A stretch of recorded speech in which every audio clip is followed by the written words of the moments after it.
Pour la préparation des différentes éditions d'Oxfam, le service des sports de la ville de Dieppe est entièrement mobilisé sur plusieurs missions, comme nous l'explique Thomas Leuillet. Tout au long de l'année, c'est des rencontres avec Oxfam pour faire le point sur toute l'organisation. On avait un parcours en tête depuis l'an dernier qu'on a réussi à mettre en place.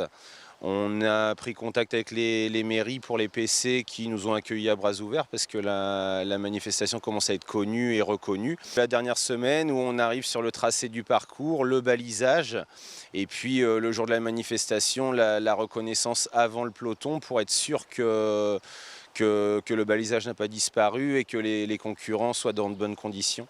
La marche de 100 km est jalonnée par les agents pour garantir une sécurité totale sur le parcours. Donc on essaie d'être précis sur le balisage, même d'en mettre un petit peu plus qu'il ne faut. Et ça permet aux concurrents de se concentrer uniquement sur leur performance.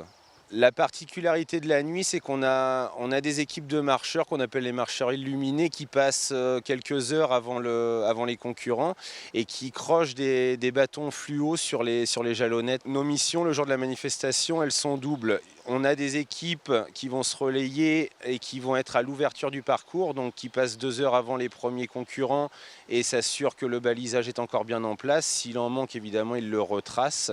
Et puis d'autre part, on a des équipes d'intervention qui vont aller sur les points urgents et ils interviennent pour des blessures, pour des problèmes qui peuvent être de toutes sortes. On a pour cette édition 2022 248 équipes inscrites. Venez encourager les concurrents demain à partir de 7 heures, on compte sur vous.